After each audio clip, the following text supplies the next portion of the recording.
오늘 에스겔서 29장에 보면 마지막 21절에 그날에 나는 이스라엘 족속에게 한 뿔이 돋아나게 한다고 하였습니다. 우리 성경에서 우리 인간을 아주 연약한 존재로 그렇게 표현하고 있습니다. 성경이 인간의 연약함을 말하는 것은 승리와 영광이 우리 인간 자신에게서 나오는 것이 아니라 하나님께서 나오는 것임을 증거하기 위함이기 때문입니다. 그러므로 신앙의 본질은 항상 자신의 무능함을, 자신의 무능력함을 고백하며 온전히 하나님의 은혜가 바로 능력이 되어서 자신이 존재하게 됨을 믿는 것이 우리 신앙의 본질입니다. 성경의 이스라엘의 역사를 통해서 증거하고자 하는 것도 역시 이스라엘 그들의 힘이 아니라 하나님의 전능하심과 하나님의 신실하심이 항상 이스라엘을 주관하여 하나님의 목적대로 이끌어 오셨음을 고백하게 하는 것입니다. 이 문제에 대하여 어떤 사람은 인간의 활동을 아예 무시하거나 아무것도 할 수 없는 존재로 만드는 것으로 그렇게 오해하기도 합니다. 하지만 하나님께서 우리 인간을 창조하시고 구원하신 목적이 승리가 바로 하나님의 손에 있음을 고백하게 하는 그것이 바로 하나님의 백성으로서의 활동이며 하나님의 백성으로서의 일인 것입니다. 즉 연약한 우리 인간의 힘으로는 되는 일이 아니라는 것이고 오직 하나님의 손에 의해 되어짐을 증거하는 것을 말씀하고 있는 것입니다. 이것이 성경이 증거하는 내용이라면 우리의 현실에서 나타나는 분명한 사실 하나가 있습니다. 그것은 바로 또 우리 인간은 불의한 존재라는 것입니다. 호세아서 14장 1절에 보면 이스라엘아 너의 하나님 여호와께로 돌아오라 너가 불의함으로 말미암아 엎드러졌느니라 이렇게 말씀하시는 것처럼 이스라엘의 현실은 항상 이렇게 불의한 것이었습니다. 불의한 자인 이스라엘을 돌아오게 하심으로써 하나님께서 자신들을 어떻게 사랑하시는가를 알게 하시고 하나님의 사랑 앞에서 자신의 부끄러움도 알게 하시고 그 사랑으로 자기 백성들의 영혼을 채우고자 하시는 것입니다. 하나님은 왜 이토록 이스라엘을 사랑하시는 것입니까? 하나님의 사랑에는 이유도 조건도 없는 것입니다. 하나님에 의해서 창조가 되고 말씀에 불순종하여 선악과를 먹고 죄 가운데 알게 된 그 모습 그대로를 사랑하십니다. 그래서 사랑받을 만한 사람이 되라고 요구하신 적도 없는 것입니다. 다만 사람들 스스로 하나님의 사랑에 어떤 조건과 어떤 이유를 만들어 놓고 있을 뿐인 것입니다. 가령 주의를 잘 지키고 교회에 봉사하고 헌신하는 사람을 사랑한다는 식으로 인간이 하나님의 사랑에 어떤 그것을 만들어 놓고 있다는 것입니다. 우리들은 하나님의 사랑을 받고 있습니까? 받았다면 물어보겠습니다. 하나님께서 우리들을 사랑하셔야 할 이유가 있으며 또한 사랑의 조건을 갖추었다고 생각하십니까? 만약 사랑받을 만한 이유와 조건이 우리들에게 있다고 하신다면 우리들은 하나님의 사랑에 대해서 오히려 크게 오해하고 있다고 할 수 있는 것입니다. 인간은 그 누구도 하나님의 사랑을 받을 만한 자격도 조건도 갖고 있지 않는 것입니다. 세상에서 가장 뛰어난 인격과 덕목을 갖추고 인생이 그야말로 선행으로 가득 채웠다 할지라도 그것은 사랑받을 자격도 조건도 되지 못한다는 것입니다. 이러한 인간됨을 이해하지 못하고서는 하나님의 사랑을 아는 길로 나아갈 수 없는 것입니다. 우리 인간은 아무런 조건도 자격도 없이 사랑을 받았습니다. 그렇기 때문에 하나님께서 다시 버리신다고 하여도 우리가 항변할 수 없다는 것입니다. 이것이 우리 인간이란 존재의 실상인 것입니다. 그런데 사람들은 하나님의 사랑을 어떤 조건화하여 자신이 원한 것을 받기 위한 수단과 도구로 활용하고 있는 것입니다. 나를 사랑하신다면 원하는 조건을 나를 사랑하신다는 원하는 것을 주십시오라는 자기 요구를 들고 하나님을 찾고 있다는 것입니다. 바로 이것이 사랑을 알지 못하고 아는 것처럼 하는 것입니다. 아예 하나님의 사랑을 받은 적도 없는 것에 지나지 않는 것입니다. 성도가 하나님의 사랑을 받았다면 그 사랑은 성도로 하여금 사랑하는 자가 되게 하는 것입니다. 즉 사랑하는 자 되는 것이 사랑을 받는 흔적인 것인지 자신이 타인보다 더 많은 것을 받고 누리는 것이 사랑을 받은 흔적이 아닌 것인 것입니다. 이러한 점들을 염두에 두면서 사랑에 우리가 눈을 뜬다면 현재 자기 모습으로 인해서 행여 하나님에게 버림받을까 불안한 그런 마음에서는 우리가 벗어날 수 있게 될 것입니다. 이처럼 하나님은 사랑이십니다. 그런데 모든 사람들이 사랑 안에 있는 것은 아니라는 것입니다. 오늘 본문에 보게 되면 애굽 땅을 바벨론의 느부갓네살 왕에게 넘기시겠다고 말씀하십니다.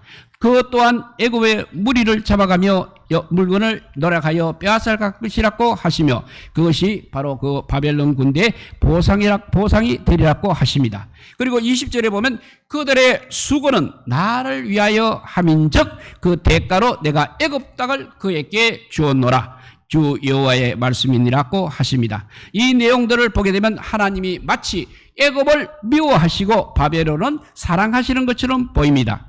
이방 나라인 바벨론이 하나님을 위해 수고하고 하나님은 그 수고에 대한 어떤 보상으로 애굽 땅을 주신다는 것을 쉽게 납득하지 못하고 있는 것입니다. 하지만 하나님께서 애굽 땅을 바벨론에게 이렇게 수고의 대가로 주었다고 해서도 역시 이상할 것이 없는 것입니다. 왜냐하면 바벨론이 애굽 땅을 가지고 그로 인해서 더욱 그 세력이 확장되는 나라가 되었다 하더라도 그들은 하나님과의 관계 밖에 있기 때문인 것입니다.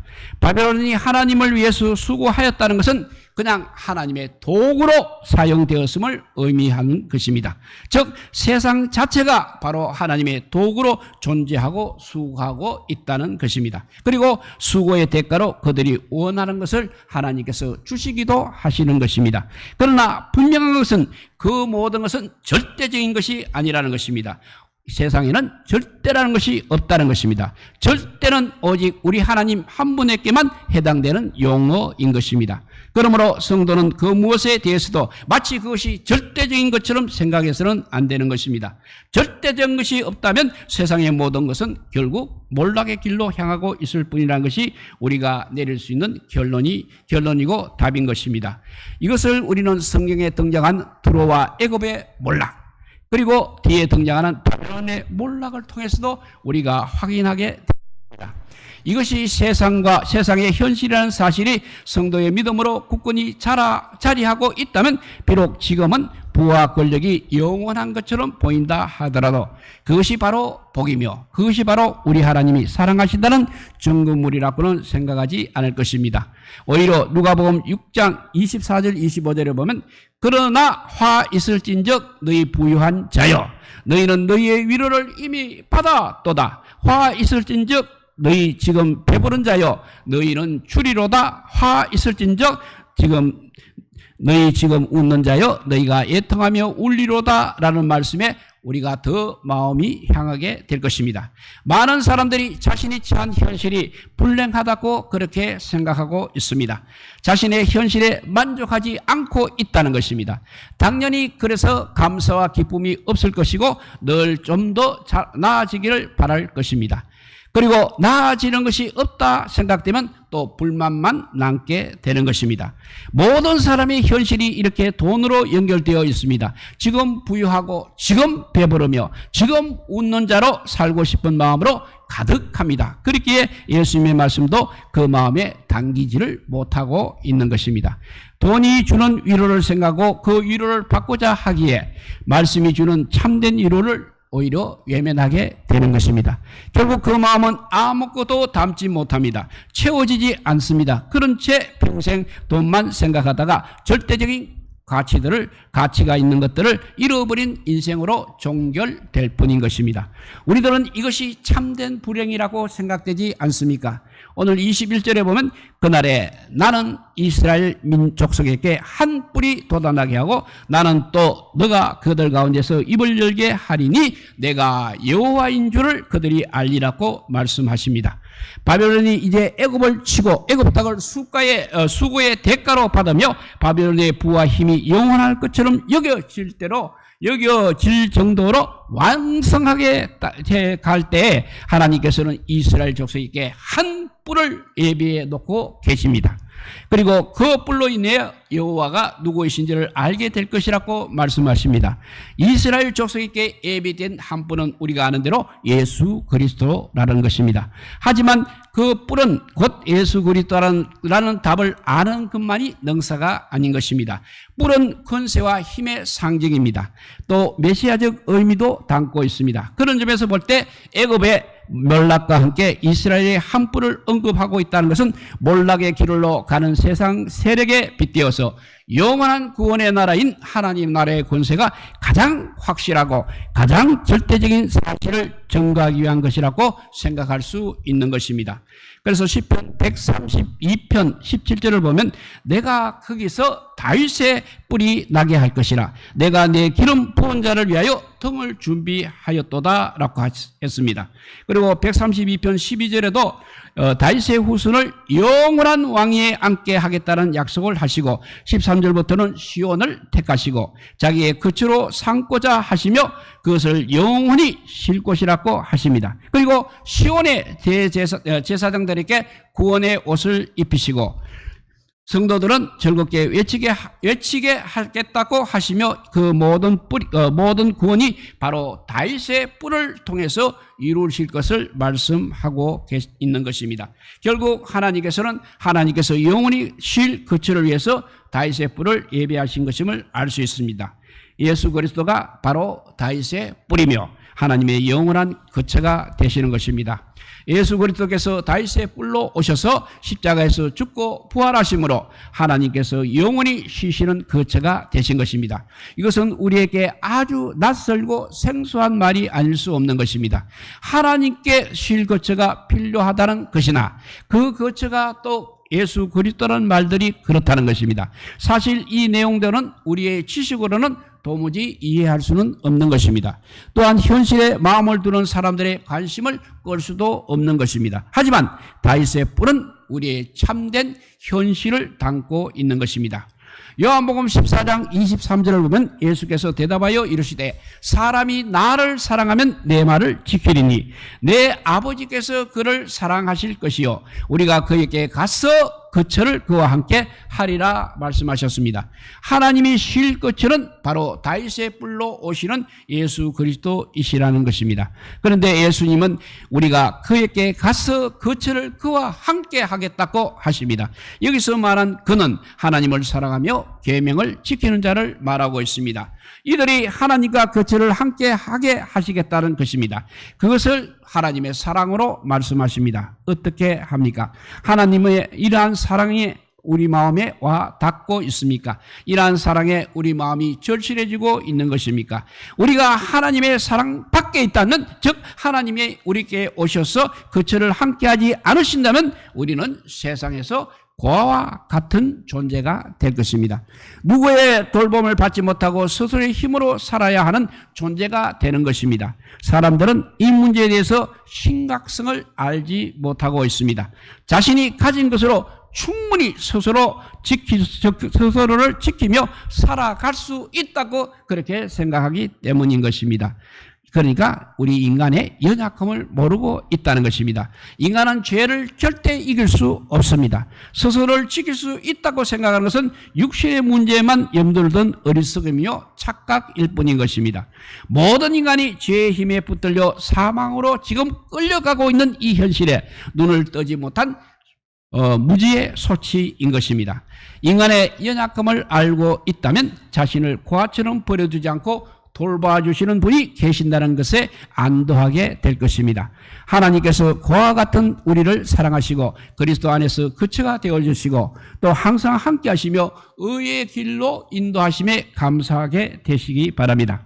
이 모든 일이 하나님께서 예비하신 이스라엘의 뿔, 다윗의 뿔로 오신 예수 그리스도로 구현되었음을 믿기에 예수 그리스도만을 사모하게 되는 것입니다.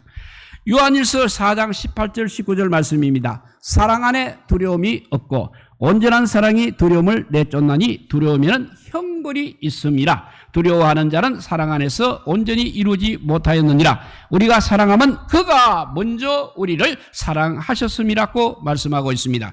하나님 사랑 안에는 두려움이 없는 것입니다. 이 사랑은 하나님께서 우리를 먼저 사랑하심으로 되어진 것입니다. 예수님으로 인해서 성취된 사랑인 것입니다. 예수님께서 십자가에서 화목 제물이 되신 것이 바로 이 사랑의 전부라 할 수 있습니다. 이 사랑을 아는 그가 하나님이 오셔서 거처가 되어 주심으로 하나님과 함께하는 성도인 것입니다. 하나님께서는 이스라엘을 이렇게 하나님의 사랑 안에 두고자 하십니다. 그것을 위해서 이스라엘 족속에게 한 뿌리 돋아나게 하셨던 것입니다. 그리고 입을 열어 하나님의 사랑을 말하게 하겠다는 것이 이스라엘을 향한 우리 하나님의 뜻이라 할 수 있는 것입니다. 이러한 목적으로 예루살렘을 황폐하게 하시고 바벨론의 포로가 되게 하시며 그들이 그토록 부러워했던 세상의 부와 권력과 영화의 헛됨을 두로와 애굽 등의 몰락으로 보여주시고 있는 것입니다. 사람들은 모두가 동일한 세상에 살고 있다고 생각합니다. 다만 다른 것은 돈 있는 자와 돈 없는 자, 권력 있는 자와 권력 없는 자의 삶의 질에 있다고 그렇게 생각을 하고 있습니다. 그래서 좀 더 나은 삶의 질을 누려보고 싶어서 땀을 흘리고 있기는 합니다만 성경에 보여지는 그것은 그 끝에 몰락이라는 것을 우리가 생각할 수 있어야 하는 것입니다. 이스라엘의 뿔에 대한 하나님의 사랑은 희생인 것입니다. 이 사랑이 우리에게 함께 하심으로 우리의 모든 죄가 용서가 되고 의와 생명에 속하게 된 것입니다. 욕심으로 살아가는 우리에게 성령이 오셔서 내 욕심을 위한 것이 아닌 희생의 사랑을 알게 하신 것입니다. 그러므로 성령님으로 인해서 예수님의 희생의 사랑을 사모하면서 두려움 없이 세상을 살아가는 것이 사랑 안에 있는 것입니다. 예수님을 사랑하는 것입니다. 성도가 할 일은 이 예수님의 사랑을 널리 전하는 것입니다. 이스라엘의 뿌리 성도의 마음에 돋아남으로 해서 온전히 우리에게 구원의 뿌리 되신 예수 그리스도를 사모하면서 하나님의 그 크신 사랑을 전하는 것에 우리 자신의 존재 이유를 두어야 하는 것입니다. 사랑은 우리가 절대로 만들어내지 못합니다. 구원의 뿌리신 예수님께서 우리에게 오심으로 해서 하나님의 거처에 함께하게 되고 결국 사랑이 심어지게 된다는 것을 우리가 깨닫시기를 바랍니다. 하나님 사랑 없이는 우리는 절대로 예수님을 믿게 되지 않았을 것입니다. 우리 모두 이렇게 구원의 뿌린 예수님의 그 희생을 통해서 하나님의 사랑을 받았고 하나님의 사랑을 전하는 사명을 받았고 그것을 반드시 우리의 사명으로 잘 감당하셔서 하나님의 사랑이 넘치는 우리 모두의 삶이 되시기를 우리 주님의 이름으로 축복드립니다. 기도하겠습니다. 사랑의 하나님 감사합니다. 지금 내가 내 힘으로 살아가고 있다고 모두들 자랑하고 있습니다. 그러나 넓게 보기에는 우리에게는 아무런 아버지의 능력이 없습니다. 하나님께서 우리를 사랑하여 주시고 우리에게 능력을 주시고 또 그 하나님의 사랑을 받아야만 예수 그리스도의 힘으로 아버지여 우리 제사함도 받을 뿐만 아니라 또 하나님을 알게도 하게 하여 주시니 감사합니다. 앞으로 우리의 믿음이 이 변화하는 이 세상 속에서 정말 그대로 전멸을 당할지도 모르겠습니다. 그때에도 남은 자가 분명히 있다고 하였습니다. 우리 모두 남은 자가 될 수 있도록 하나님의 그 깊은 사랑 속으로 스며들어가는 믿음의 사람들이 되게 하여 주시고 끝까지 주님이 살아계심을 우리 모든 사람들에게 전하는 사명도 잘 감당하는 우리 모두가 되게 하여 주시기를 간절히 빌고 오나올 때 이 모든 말씀 아무 공도 없으나 우리 구주 예수 그리스도 이름으로 기도드리옵나이다. 아멘. 찬송